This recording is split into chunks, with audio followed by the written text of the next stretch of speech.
সংবাদ সবাইকে স্বাগত জানাচ্ছি। আমি ফিরোজ তোহা। শুরুতে সংবাদ শিরোনাম জানিয়ে দেব সর্বশেষ গুরুত্বপূর্ণ আপডেট সংবাদ। শুরুতেই শিরোনাম। জাতীয় কমিটির বৈঠক, দুর্নীতিবাজদের তালিকা প্রকাশ করবে বিএনপি। আওয়ামী লীগ সরকারের টানা 15 বছরের শাসনামলে বিভিন্ন সেক্টরে ভয়াবহ দুর্নীতি এবং অনিয়ম হয়েছে বলে মনে করছে বিএনপি। দলটির নেতারা এ সমস্ত দুর্নীতি খুঁজে খুঁজে বের করার সিদ্ধান্ত নিয়েছে। এরপর জানিয়ে দিব ডামি সরকারের বাজেট জনকল্যাণ হতে পারে না বলছে এবি পার্টি। জানিয়ে দিব ওষুধের দাম বৃদ্ধি নিয়ে বিএনপির স্বাস্থ্য বিষয়ক সম্পাদকের বিবৃতি। গভীর উদ্বেগের সঙ্গে দেখা যাচ্ছে দ্রব্যমূল্যের ঊর্ধ্বগতিতে যখন দিশেহারা দেশের জনগণ, তখন ওষুধের দাম বৃদ্ধি করে দেশের জনগণকে এক নির্মম পরিস্থিতির দিকে নিয়ে যাচ্ছে এই সরকার বলে এক বিবৃতি দিয়েছেন বিএনপির স্বাস্থ্য বিষয়ক সম্পাদক ডাক্তার রফিকুল ইসলাম। এবারে জানিয়ে দিব 60 উপজেলায় ভোট গ্রহণ শুরু হয়েছে আজ। ষষ্ঠ উপজেলা পরিষদ নির্বাচনের চতুর্থ ধাপের ভোট গ্রহণ শুরু হয়েছে আজ। এ ধাপে ভোটের মধ্য দিয়ে ষষ্ঠ উপজেলা পরিষদ নির্বাচন আনুষ্ঠানিকভাবে শেষ হচ্ছে। তবে ঘূর্ণিঝড় রিমালের কারণে স্থগিত 20টি উপজেলায় আগামী 9 জুন ভোট গ্রহণ অনুষ্ঠিত হবে। এবারে জানিয়ে দিব ছাত্র ইউনিয়নের 42তম জাতীয় সম্মেলন 13 দাবি। 13 দফা দাবি নিয়ে আগামী 6 থেকে 8 জুন ছাত্র ইউনিয়ন 42তম জাতীয় সম্মেলন অনুষ্ঠিত হতে যাচ্ছে। আমাদের শপথের প্রদীপ্ত স্বাক্ষরের নতুন সূর্য শিখা জ্বলবেই এই স্লোগানকে ধারণ করে অনুষ্ঠিত হবে এই সম্মেলন। ইতিমধ্যে সংগঠনটি 7টি জেলা সংসদ সম্মেলন সফল করতে সকল প্রস্তুতি সম্পন্ন করেছে। মঙ্গলবার 4 জুন বিকাল 5টায় ঢাকা বিশ্ববিদ্যালয়ে সাংবাদিক সমিতির কার্যালয়ে এক সংবাদ সম্মেলনের মাধ্যমে এ বিষয়ে জানান সংগঠনটির নেতাকর্মীরা। এ সময় উপস্থিত ছিলেন ছাত্র ইউনিয়ন সভাপতি দীপক শীল, সাধারণ সম্পাদক মাহির শাহরিয়ার রেজা, সহকারী সাধারণ সম্পাদক প্রীতম ফকির এবং সাংগঠনিক সম্পাদক রেজওয়ান হক মুক্তা সহ অন্যান্য নেতারা। এবং সর্বশেষ জানিয়ে দেব ভারতের লোকসভা নির্বাচন সম্পর্কে। 542 আসনের চূড়ান্ত ফল ঘোষণা। কোন দল কয়টিতে জয় পেল, এ বিষয়ে গুরুত্বপূর্ণ সংবাদ থাকবে বন্ধুরা। সম্পূর্ণ সংবাদটি জানতে ভিডিওটি না টেনে দেখতে থাকুন। প্রিয় দর্শক, এতক্ষণ শুনছিলেন সংবাদ শিরোনাম, এবারে বিস্তারিত। তবে তার আগে বন্ধুরা, আপনি কোন স্থান থেকে আমাদের সংবাদটি দেখছেন কমেন্ট করে জানিয়ে দিন। এই সংবাদ সম্পর্কে আপনার মূল্যবান মতামত। প্রিয় দর্শক, আপনি যদি আমাদের চ্যানেলে নতুন হয়ে থাকেন, ভিডিওটি দেখতে দেখতে চ্যানেলটি সাবস্ক্রাইব করে রাখুন, যাতে করে আমাদের লেটেস্ট আপডেট সংবাদগুলো সবার আগে আপনার কাছে পৌঁছে যায়। এবারে বিস্তারিত। বিএনপির জাতীয় স্থায়ী কমিটির বৈঠক, দুর্নীতিবাজদের তালিকা প্রকাশ করবে বিএনপি।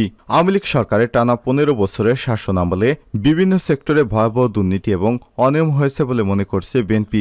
দলটির নেতারা এসব দুর্নীতি এবং অনিয়ম প্রকাশ্যে তুলে ধরতে চান। এজন্য সরকারের গুরুত্বপূর্ণ পদে থেকে দায়িত্ব পালন করা বর্তমান এবং সাবেক কর্মকর্তা কর্মচারী, ক্ষমতাসীন দলের সাবেক ও বর্তমান এমপি মন্ত্রী এবং নেতাদের দুর্নীতি অনুসন্ধান করবে দলটি। প্রশাসনিক বিষয়ে অভিজ্ঞতা দিয়ে উচ্চ পর্যায়ের একটি অনুসন্ধান কমিটি গঠনের সিদ্ধান্ত নিয়েছে বিএনপি। তারা নিবিড়ভাবে অনুসন্ধান করে তথ্য উপাত্ত সংগ্রহ করবেন, পরে সংবাদ সম্মেলনের মাধ্যমে তা আনুষ্ঠানিকভাবে প্রকাশ করবে বিএনপি। একই সঙ্গে তথ্য প্রমাণ সরকার সংশ্লিষ্ট দুর্নীতিবাজ কর্মকর্তা, মন্ত্রী, এমপি এবং নেতাদের নামে লিফলেট তৈরি করে এবং বিতরণ করবে দলটি। সোমবার রাতে দলের ভারপ্রাপ্ত চেয়ারম্যান তারেক রহমানের সভাপতিত্বে স্থায়ী কমিটির ভার্চুয়ালি সভায় সব সিদ্ধান্ত গৃহীত হয়। জানতে চাইলে বিএনপির জাতীয় স্থায়ী কমিটির সদস্য ইকবাল হাসান মাহমুদ টুকু যুগান্তরকে বলেন, সাবেক সেনাবাহিনীর প্রধান আজিজ আহমেদ এবং সাবেক পুলিশ প্রধান বেনজির আহমেদের মতো সরকারের আরও অনেক ব্যক্তি ও কর্তা রয়েছে। তাদের নানা দুর্নীতি এবং অনিয়ম জনগণের সামনে আমরা তুলে ধরব। দুর্নীতিবাজদের তালিকা আমরা প্রকাশ করব, এ নিয়ে দায়িত্বশীলেরা কাজ করছেন। তিনি আরও বলেন, বর্তমান শাসক গোষ্ঠীর দুর্নীতি আর লুটপাটে দেশের অর্থনীতি তছনছ হয়ে গেছে। এ কারণে রিজার্ভ এবং ডলারের ঘাটতি দেখা দিয়েছে। এখন আজিজ এবং বেনজিরের পাহাড়সম দুর্নীতি তথ্য বের হলেও দুর্নীতি দমন কমিশন দুদক কোনো তৎপরতা দেখাতে পারছে না। আজিজকে ধরার বা বেনজিরকে ধরার কোনো সাহস পাচ্ছে না তারা। ডামি সরকারের বাজেট জনকল্যাণকর হতে পারে না, এবি পার্টি। বর্তমান সরকার রাজনৈতিক বৈধতাবিহীন আখ্যা দিয়ে বাংলাদেশ এবি পার্টি বলেছে, এই সরকারের বাজেট কখনোই জনকল্যাণকর হতে পারে না। মঙ্গলবার 4 জুন বিকেলে প্রাক বাজেট সংবাদ সম্মেলনে দলটি এই মন্তব্য করেন। সংবাদ সম্মেলনে এবি পার্টির নেতারা বলেন যে সরকারই নিজেদের সংবিধান লঙ্ঘন করে প্রশাসনকে, রাষ্ট্রযন্ত্রকে অবৈধভাবে লাঠিয়াল বাহিনী হিসেবে ব্যবহার করে ডামি নির্বাচন নামক প্রহসনের মাধ্যমে জোরপূর্বক গদি দখল করে রাখে ক্ষমতায়, যার সিঁড়ি হিসেবে বিচার বিভাগকে দিয়ে তত্ত্বাবধায়ক সরকার ব্যবস্থা বাতিল এবং বিলুপ্ত করে দেয়। সেরকম রাজনৈতিক এবং বৈধতাবিহীন সরকার বাজেট জনকল্যাণকর হতে পারে না। তারা যে বাজেটই করুক না কেন সেটি দেশের মানুষের জন্য খুবই খারাপ। রাজধানীর বিজয়নগরে এবি পার্টির কেন্দ্রীয় কার্যালয়ে 2024-25 অর্থ বছরে আসন্ন বাজেটকে সামনে রেখে এই সংবাদ সম্মেলন করা হয়। এতে বক্তব্য উপস্থাপন করেন এবি পার্টির যুগ্ম সদস্য সচিব আসাদুজ্জামান ফুয়াদ। উপস্থিত ছিলেন এবি পার্টির সদস্য সচিব মুজিবুর রহমান মঞ্জু, প্রচার সম্পাদক আনোয়ার সাদাত টুটুল, সিএনও সহকারী সদস্য সচিব আব্দুল বাসেত মারজান, সহকারী সদস্য সচিব শাহ আব্দুর রহমান। ব্যারিস্টার ফুয়াদ বলেন, এবি পার্টি মনে করে ঋণ এবং ঘাটতি ভিত্তিক বড় বাজেট অতীতে বাস্তবায়িত সম্ভব হয়নি, আগামীতেও সম্ভব হবে না। এটি অনির্বাচিত সরকারের উপর করদাতা আস্থা রাখে না, যার ফলে নিয়ন্ত্রক সংস্থাসমূহ প্রয়োজনীয় কর আদায় করতে পারে না। যথেষ্ট রাজস্ব আদায় না হওয়ার কারণে বছরে বাজেট হবে আরও বেশি ঋণ এবং ঘাটতি নির্ভর। এবছরে আগের $12 বিলিয়ন আন্তর্জাতিক এবং অভ্যন্তরীণ ঋণের সুদ পরিশোধ করতে হবে, যা মোট রাজস্ব আয়ের প্রায় 1/3। সরকারি কাজে ব্যয় কমানো কিংবা আর্থিক খাতের সংস্কার নিয়ে এদের কোনো উদ্যোগ নেই। এদের আগ্রহ অনুৎপাদনশীল উন্নয়ন প্রকল্প। এ সময় তিনি বলেন, আমরা রাজনৈতিক দলগুলো বারবার বলার পরও ভাড়াভিত্তিক বিদ্যুৎ কেন্দ্রগুলো বন্ধ করতে পারেনি সরকার। এটি বন্ধ হলে $3 বিলিয়ন সাশ্রয় হবে প্রত্যেক বছর। কৃষি এবং সামাজিক নিরাপত্তা বেষ্টনীর অপর্যাপ্ত বরাদ্দের সাথে নতুন করে সরকার শিক্ষা স্বাস্থ্য খাতে বরাদ্দ কমাচ্ছে, যা দেশের জন্য মারাত্মক ক্ষতির কারণ হয়ে দাঁড়িয়েছে। সুতরাং সামনে খুবই ভয়াবহ দিন অতিক্রম করবে। ওষুধের দাম বৃদ্ধি নিয়ে বিএনপি স্বাস্থ্য বিষয়ক সম্পাদকের বিবৃতি। গভীর উদ্বেগের সঙ্গে দেখা যাচ্ছে, দ্রব্যমূল্যের ঊর্ধ্বগতি যখন দিশেহারা দেশের জনগণ, তখন ওষুধের দাম বৃদ্ধি করে দেশের জনগণকে এক নির্মম পরিস্থিতির দিকে নিয়ে যাচ্ছে এই সরকার বলে এক বিবৃতি দিয়েছে বিএনপির স্বাস্থ্য বিষয়ক সম্পাদক doctor Rafiqul Islam. National health অ্যাকাউন্টের তথ্য মতে চিকিৎসার ব্যয় 70% ব্যক্তির পকেট থেকে খরচ হয়। সেই ওষুধের দাম বৃদ্ধি করে যেন নির্মম এক প্রহসনের আয়োজন করলে জনবিচ্ছিন্ন এই সরকার।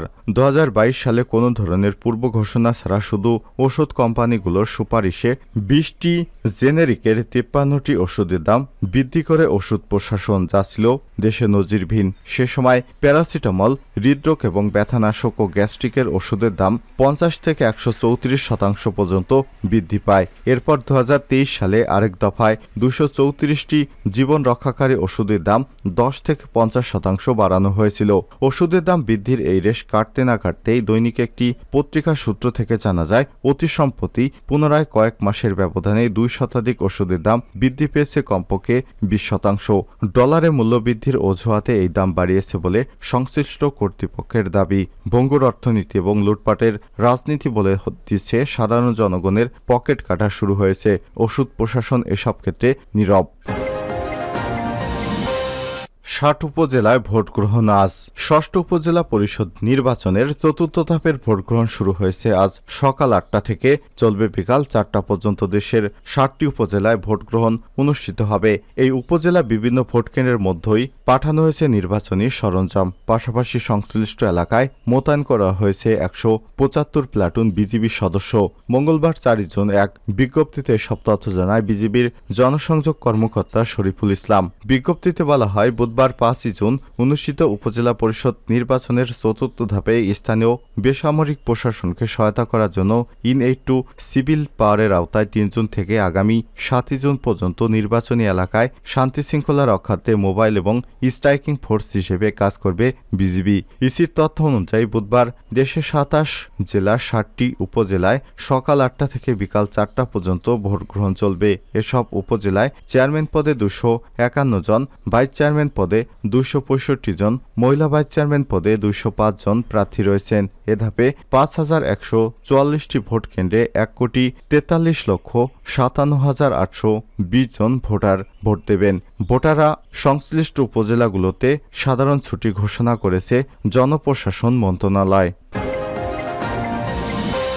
542 আসনে চূড়ান্ত ফল ঘোষণা, কোন দল কয়টিতে জয় পেল?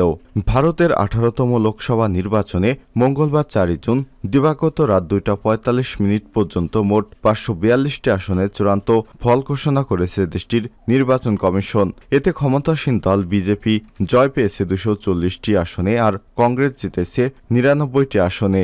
সমাজবাদী পার্টি এসপি জয় পেয়েছে 37টি আসনে। অল ইন্ডিয়া তৃণমূল কংগ্রেস জয় পেয়েছে 29টি আসনে।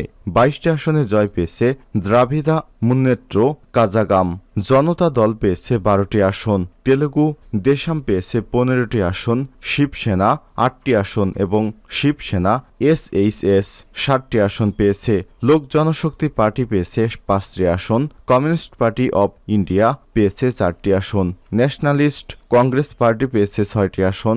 রাষ্ট্রীয় জনতা দল 4টি। যুবসেনা শ্রমিকা রায়থ কংগ্রেস পার্টি পেয়েছে 4টি আসন। ইন্ডিয়া ইউনিয়ন মুসলিম লীগ 3টি। ঝাড়খণ্ড মুক্তি মোর্চা পেয়েছে 3টি আসন।